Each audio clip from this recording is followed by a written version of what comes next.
لیے علامہ صاحب، سب سے پہلے میں آپ سے یہی جاننا چاہوں گی کہ جس طرح کی وبا کا سامنا ہے پوری دنیا کو، یہ پینڈیمک ہے پوری دنیا میں پھیلا ہوا ہے، اس کو دیکھتے ہوئے مد نظر رکھتے ہوئے سعودی حکومت کی جانب سے کیے جانے والے فیصلے پر آپ کتنے مطمئن ہیں؟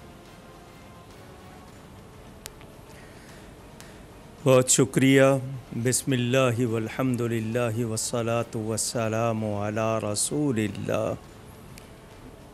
ہم اللہ تعالیٰ پر اور تقدیر پر ایمان رکھتے ہیں، تو جب ہم تقدیر پر ایمان رکھتے ہمیں اللہ کی طرف سے کبھی امتحان، کبھی وارننگ، کبھی مرتبے بڑھانے کے لیے اور کبھی ہمیں سرزنش کے لیے یہ ہوتی ہیں، وبائیں ہوں، بلائیں ہوں یا حادثات ہوں۔ کورونا جو ہے وہ ہمارا امتحان بھی ہو سکتا ہے، ہمارے لیے وارننگ بھی ہو سکتا ہے، حالانکہ ابھی تک یہ طے نہیں ہوا کہ یہ قدرتی ہے یا انسانی کارروائی کا نتیجہ ہے۔ بہرحال اس صورتحال میں حج کے حوالے سے اگر ہم بات کریں تو حج اسلامی ارکان میں سے 5واں رکن ہے، عبادت بھی ہے اور اسلام کے بنیادی ارکان میں سے بھی ایک اہم رکن ہے، اور ہر شخص پر نہیں ہے۔ وہ شخص جو استطاعت، ایبیلٹی رکھتا ہو، صلاحیت رکھتا ہو، جسمانی بھی اور مالی بھی، کہ اپنے گھر سے مکہ مکرمہ جانے کا خرچہ ہو، صحت ہو اور پیچھے گھر والوں کو اتنی مدت کے لیے خرچہ دے کر جائے، اس شخص پر زندگی میں ایک مرتبہ حج فرض ہے۔ یہ تو واضح ہو گئی۔ اب بات یہ ہے کہ رہا قیامت کا، تو میرے پیارے نبی پاک صلی اللہ علیہ وآلہ وسلم نے یوں انگلیاں کر کے فرمایا تھا، انا والساعۃ کہاتین، کہ میں اور قیامت اس طرح ہیں جیسے یہ 2 انگلیاں۔ کیا مطلب؟ ان کے درمیان کوئی اور چیز نہیں ہے، میرے اور قیامت کے درمیان کوئی اور نبی نہیں ہے اور زیادہ فاصلہ بھی نہیں ہے۔ تو یہ حج کا رک جانا اگر کسی انسانی کارروائی کا نتیجہ ہو تو یہ ہماری شامت اعمال ہوگی، اور اگر قدرتی کسی بلا کی وجہ سے رکا ہے تو ہمیں زیادہ توبہ کرنی ہوگی کہ ہم نے ایسا کیا کیا ہے کہ ہم محروم ہو گئے ہیں۔ سعودی حکومت کے پیش نظر بھی 2 چیزیں ہوں گی، ایک تو یہ کہ انسانی جان کی حفاظت ہو، کہیں ایسا نہ ہو بے احتیاطی میں بہت زیادہ اموات ہو جائیں، حالانکہ موت لکھی ہوئی ہے، جس کی ہے، جب ہے، جہاں ہے، وہ آنی ہے، وہ کورونا سے آئے یا ویسے آئے، لیکن احتیاطی تدابیر جس کو آپ SOPs کہہ رہی ہیں نا، کہ معیاری احتیاطی تدابیر، اس کے پیش نظر اور علامہ صاحب ہمارا مذہب بھی ہمیں احتیاط سکھاتا ہے لوگوں کو جی، تو احتیاطی تدابیر تو منع نہیں ہے، بلکہ ہمارے ہاں تو صفائی ہے، ستھرائی ہے، اخلاق میں عمدگی ہے، یہ ساری احتیاطی تدابیر ہی تو ہیں۔ تو اب اس صورت کو یہ نہیں کہا جائے گا کہ یہ قیامت کی نشانی ہے۔ قیامت کی نشانیوں میں وہ ہوگا جب کعبہ اٹھا لیا جائے گا، یعنی وہ زمین سے اٹھا لیا جائے گا، وہ قیامت کی اہم نشانی ہوگی۔ قرآن اٹھا لیا جائے گا، وہ قیامت کی اہم نشانی۔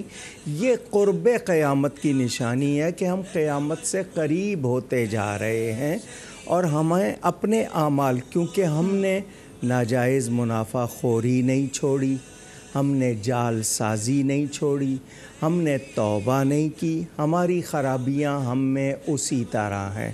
ہم طرح طرح کے قہوے پی رہے ہیں، ماسک نہیں لگا رہے، جو ہم کو بچاؤ کی تدابیر کرنی چاہ رہی ہیں نہیں کر رہے، اور میں اپنے شہر کی بات کروں، یہاں تو ابھی تک صفائی نہیں ہو سکی، کچرا نہیں اٹھ سکا، تو ہم کیا کر سکیں گے؟ تو اس کو یہ سمجھا جائے کہ حج تو ہوگا، وہ بھلے 10 ارکان کریں یا 100 کریں، حج تو ہوگا، حج نہیں رک رہا، لیکن بیرونی دنیا سے وہ لوگوں کو مکہ مکرمہ آنے کی اجازت نہیں دے رہے۔ اب اس میں دو باتیں ہیں احتیاط کی وجہ کہ سے باقی چیزوں کے لیے مارکیٹ میں جانے کی اجازت ہے، لاک ڈاؤن نرم ہو رہا ہے، تو ایمان کی قوت کے حوالے سے احتیاطی تدابیر کے ساتھ کچھ نہ کچھ بھلے کم کوٹا کر دیا جاتا لیکن اجازت دی جاتی۔ اب وہ نہیں دے رہے کہ شاید وہ اتنا اہتمام نہیں کر سکیں گے، یا ان کو پتہ ہے کہ لوگ احتیاطی تدابیر پر عمل نہیں کریں گے، تو وہ اپنے ملک کو بھی اور دوسروں کو بھی اس میں ملوث کرنا، انوالو نہیں کرنا چاہ رہے کہ وہ بڑھ جائے۔ تو میں اس پر یہ بھی نہیں کہوں گا کہ یہ بالکل غلط فیصلہ ہے، میں یہ بھی نہیں کہوں گا کہ یہ بالکل صحیح فیصلہ، لیکن صورتحال کے مطابق کافی ڈیٹیل میں علامہ صاحب آپ نے فیصلہ جواب کیا ہے۔ جی صورتحال کے مطابق ہے۔ چلیں آپ کی اجازت سے میں اگلا سوال آپ سے پوچھنا چاہوں گی، وقت کی بھی کمی اور بہت سے سوال ہیں جو میں جاننا چاہوں گی۔ جی علامہ صاحب اب ایک اہم سوال جو بہت سے لوگ کر رہے ہیں، آپ ذرا روشنی ڈالیے گا کہ جو لوگ حج نہیں کر پا رہے لیکن ان کی نیت تھی کہ ہم نے حج پر جانا ہے لیکن وہ نہیں جا پائیں گے، اب ان پیسوں سے اگر وہ کسی غریب کی مدد کر دیں، بہت سے لوگ لاک ڈاؤن کی وجہ سے، اسمارٹ لاک ڈاؤن بھی ہو تو اس میں بھی آپ کو پتہ ہے کہ بہت سے لوگوں کی جو روزی روٹی ہے وہ متاثر ہوئی ہے، وہ لوگ گھر میں امداد کے منتظر ہے، راشن کے منتظر ہے، یا اس وبا کی صورتحال میں کسی کا علاج کروایا جا سکتا ہے، خیرات کی جا سکتی ہے۔ اب اہم سوال یہ کہ اگر ایسا کیا جائے تو کیا حج کا ثواب حاصل ہو سکتا ہے اس طرح کی انسانی خدمت سے؟ کیونکہ راضی تو اللہ کو کرنا ہے نا۔ جی ایک ہوتا ہے نفلی حج، ایک ہوتا ہے فرضی حج۔ نفلی حج سے اس کا خرچہ کسی کی جان بچانے کے لیے، کسی کی مدد کرنے کے لیے دیا جائے تو اس کا ثواب زیادہ ہے، لیکن فرضی حج جس پہ حج فرض ہو چکا اس کو تو کہا گیا نا کہ دیر نہ کرے۔ ہمارے ہاں رواج ہے بوڑھے ہوں گے تب کریں گے، ابھی سے کر لیا تو پھر کوئی گناہ نہیں کر سکیں گے۔ ہم نے یہ عجیب سوچ اپنائی ہوئی ہے، حالانکہ زندگی کا بھروسہ نہیں ہے، حج کرنے میں دیر نہیں کرنی چاہیے۔ تو فرضی حج کا بھی اگر کوئی قربان کرتا ہے تو اللہ تعالیٰ بڑا کریم ہے، نوازے گا، لیکن نفلی حج کو کسی پہ قربان کر دینا یہ بہت زیادہ ثواب۔ اگر وہ کوئی کہے کہ میں غریب کی مدد بھی کروں گا اور میں حج بھی کروں گا تو اس کو ہم روک نہیں سکتے، لیکن یہ بتایا گیا ہے کہ کسی کی غریب کی مدد، نادار کی مدد کرنا اور کسی کا دل جیتنا یہ تو بہت بڑا، اس کو تو حج اکبر کہا جاتا ہے، مگر کوئی اس کے باوجود جانا چاہے تو شرع منع نہیں کرتی۔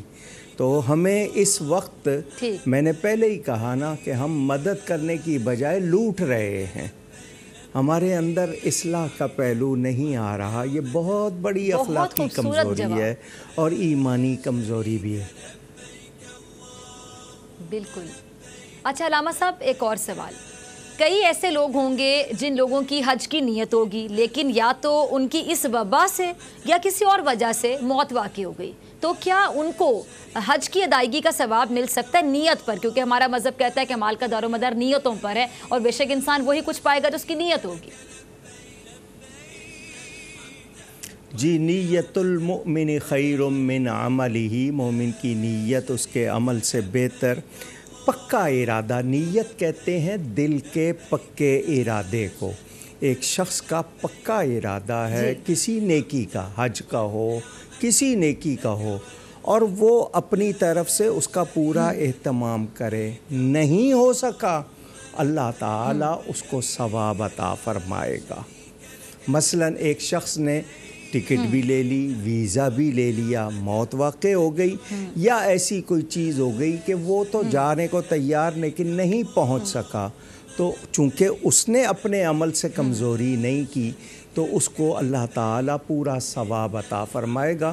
اور قرآن کریم میں موجود ہے ہجرت کا واقعہ، جب مدینہ منورہ کے لیے ہجرت کرنی تھی، ایک صحابی بہت بوڑھے تھے، ان کے بیٹوں نے ان کو کہا کہ تم نے ایمان قبول کر لیا ہے، اب تم بوڑھے ہو گئے ہو، ہم تمہیں کچھ نہیں کہتے، یہیں بیٹھے رہو، ہم تمہیں کوئی تکلیف نہیں دیں گے۔ انہوں نے کہا ہجرت کا حکم تو سب کے لیے ہے، بوڑھے جوان کا فرق نہیں، مجھے سواری سے باندھ دو اور مدینے کے رستے پہ ڈال دو۔ راستے میں ان کی موت ہو گئی۔ انہوں نے وہیں دعا کی کہ یا اللہ میں تو نکلا تھا، پہنچ نہیں سکا، میرے اس عمل کو قبول فرما۔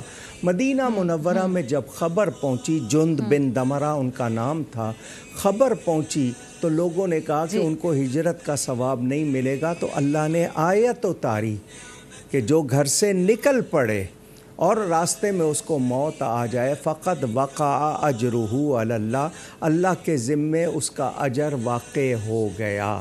تو قرآن سے پتہ چلا جو کوئی نیت کر لے اور اپنی طرف سے کوئی کمی نہ رکھے لیکن نہ جا سکے موت کی وجہ سے، یا جو اس طرح وبا ہو گئی، تو اس کو ثواب ملے گا۔ سبحان اللہ۔ اچھا جی علامہ صاحب، ایک اور سوال، یہ بڑا اہم سوال ہے۔ آج کل جو حالات ہیں، آپ سب سے زیادہ بلکہ تمام چیزیں سنتے ہوں گے، آپ سے بہت سے لوگ رہنمائی لینے کے لیے رابطہ کرتے ہوں گے، پوچھتے ہوں گے۔ اب جس طرح اس ٹائم پہ دنیا میں وقت چل رہا ہے، جو واقعات ہیں، خاص طور پہ کرونا وائرس کی ہم بات کریں، اور بھی بہت سے واقعات ہیں، تو لوگ کیا کرتے ہیں کہ کسی نہ کسی طرح سے ان تمام واقعات کو، کرونا ہو جائے، کچھ بھی ہو جائے، اس کو دنیا کے اختتام سے جوڑنے کی کوشش کرتے ہیں۔ یہ قیامت کی نشانی ہے۔ بلکہ جو بھی سورج گرہن آیا تھا، آپ نے سنا ہوگا، کچھ سائنسدان یہ دعویٰ کرے تھے کہ یہ دنیا کا آخری دن ہوگا، لیکن ہمارا قرآن جو نشانیاں کہتا ہے، جب تک وہ نشانیاں پوری نہیں ہوں گی، ہمارا تو ایمان ہے کہ تب تک قیامت نہیں آئے گی۔ اب اس تمام پر آپ عوام کو کیسے گائیڈ کریں گے، کیسے ان کی رہنمائی کریں گے؟ میں پہلا سوال عوام سے یہ کرنا چاہوں گا کہ آپ فوراً یہ تو کہہ دیتے ہیں کہ یہ قیامت کی نشانی ہے، تو اگر آپ نے واقعی اس کو نشانی سمجھا تو آپ میں کیا تبدیلی آئی؟ آپ نے کیا کیا؟ کیا آپ نے اپنے آپ کو سدھارا؟ آپ نے توبہ کی؟ آپ نے اپنے عمل کو بہتر کیا؟ نشانی کہہ دیا، آپ شاید دوسروں کو ڈرانا چاہتے ہیں، تو خود کیوں نہیں ڈر رہے؟ اگر آپ دوسروں کو یہ کہہ رہے ہیں کہ یہ قیامت کی نشانی ہے اور قیامت آنے والی ہے، تو خود آپ پر اس کا کیا اثر ہوا؟ رہی بات قیامت قریب ہے، اس میں کوئی شبہ نہیں، کیونکہ ہمارے نبی پاک صلی اللہ علیہ وسلم آخری نبی، قرآن آخری کتاب، تو قیامت تو قریب ہے۔ اب ہم نے قیامت کے لیے کیا تیاری کی ہے؟ ہمیں یہ جتنے بھی علامات میں نے کہا نا، کبھی وارننگ ہوتی ہیں، کبھی ہمارے لیے امتحان ہوتی ہیں، کبھی ہمارے درجے بڑھانے کے لیے، کبھی سرزنش۔ تو ہم نے کیا سیکھا؟ ایک شخص کو بخار ہوا، بخار کو اس نے بہت ہی لائٹلی لیا، بہت ہی ہلکا لیا کہ یہ تو موسم کا اور ہو جاتا ہے، لیکن وہ بھی میرے لیے وارننگ ہے۔ میں یہ جو اسرائیل علیہ السلام، ملک الموت، وہ نشانیاں ان کی ظاہر ہوتی ہیں آنے کی، مگر ہم نہیں سدھرتے، ہم نہیں سنبھلتے۔ ہاں، ہمیں یہ شوق ہے کہ ہم دوسروں کو ضرور کہیں کہ قیامت آنے والی ہے، تو قیامت تو آنی ہے، اس کو تو کوئی نہیں روک سکتا، لیکن میں نے اتنا کہنے سے پہلے کہ یہ قیامت کی نشانی ہے، کیا خود کو اس نشانی سے ڈرایا یا تبدیل کیا؟ بالکل۔ بہت شکریہ علامہ صاحب آپ کے وقت کے لیے، آپ نے رہنمائی کی، مجھ سمیت، میری ٹیم سمیت، تمام دیکھنے والوں کی، تمام ناظرین کی بہت بہت شکریہ آپ کے وقت کے لیے۔ ڈاکٹر فضا اکبر خان کو دیجئے۔ جی علامہ صاحب کچھ کہنا چاہ رہے ہیں آپ؟ اللہ کی بارگاہ میں توبہ کرتا ہوں۔ بہت شکریہ۔ اسی کے ساتھ ڈاکٹر فضا اکبر خان کو توبہ کرتا ہوں۔ جی علامہ صاحب کمپلیٹ کیجئے پلیز۔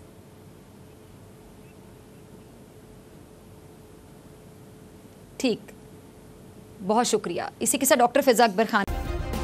سبسکرائب کریں اور بیل دبائیں تاکہ کوئی خبر رہ نہ جائے۔